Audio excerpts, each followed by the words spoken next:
Okay, head scratcher morning. The question for the Calvinist, the Reform, the Tulip theology people is, did God really decree all whatsoever that comes to pass, including all evil?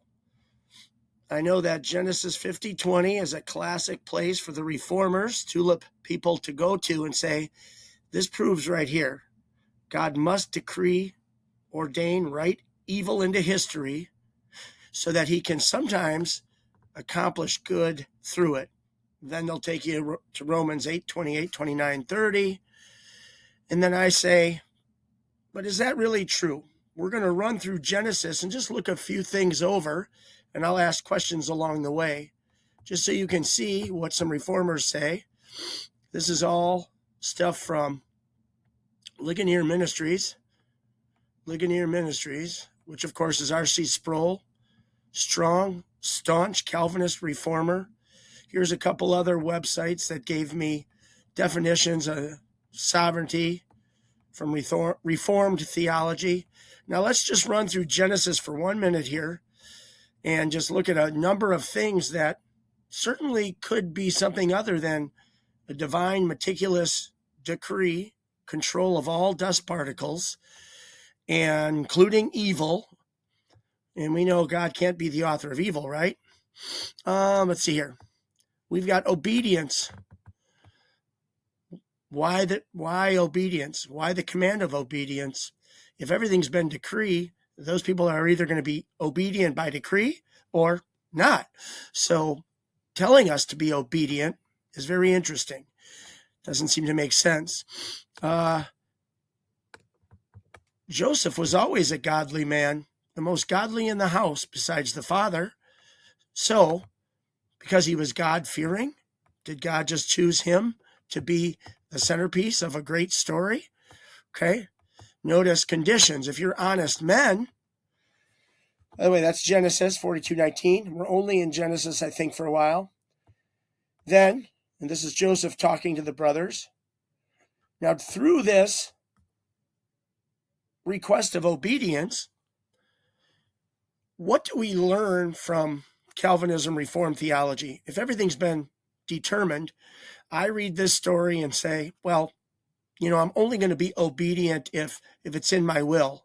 If every cause and secondary cause that comes into my life is something that God has predetermined and ordained for me to actually choose to do, well, then I'll be obedient. But if God has a different plan, such as, no, this guy is going to be evil or not be obedient, that's how it's going to be anyway. And it's for a purpose. It's for a cause.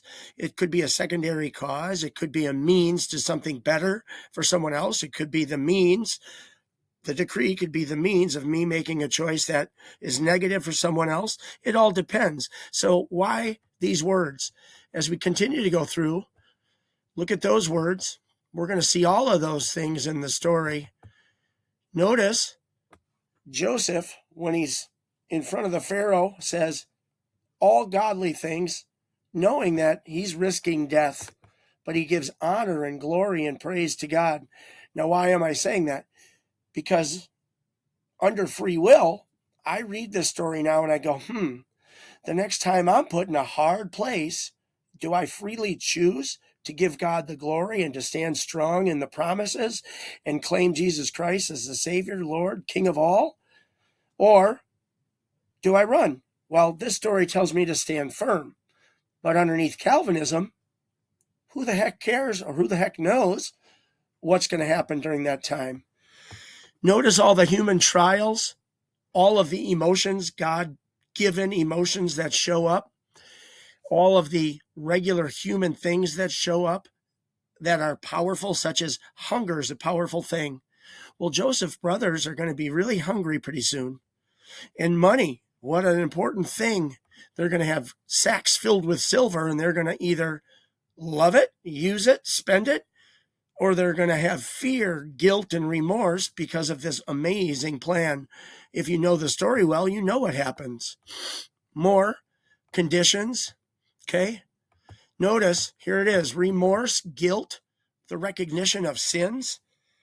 Again, what's the purpose of this story if everything's been divinely decreed in the Reformed theology? I don't learn anything about how remorse can work, guilt can work, confession of sins, which is a really important thing for salvation. We need to recognize we're sinners and in need of something bigger and better than us. We need to realize we're guilty. They even say the reason that we are being punished and we're feeling this distress is because of us trying to kill our brother, which is a wicked sin. All of this to get their minds right, to have them make free choices for the better. It happens again. Now they're really freaking out. More silver in my sack. How come? Let's see. Oh, this has to do with Jacob and Esau, I think. Doesn't matter. You can read these for yourself.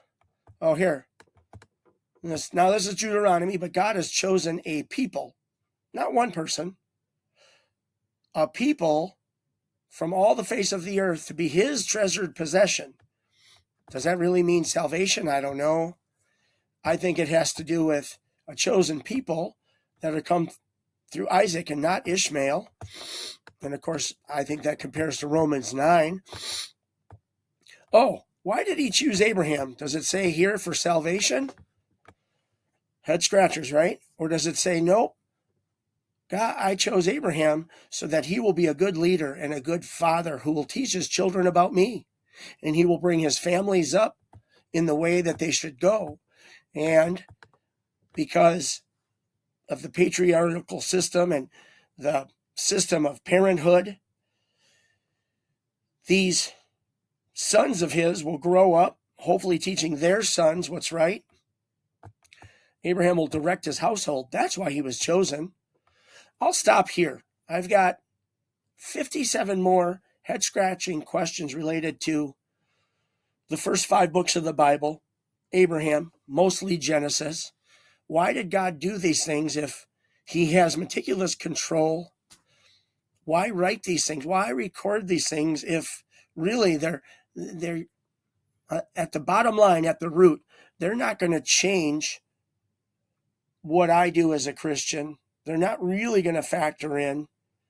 I might think they're factoring in, but the bottom line is no. If God's got a purpose for my life, and he's written it into the decree, and I can't do otherwise when that moment comes for his good pleasure, his glory, then really no Bible story makes sense to me.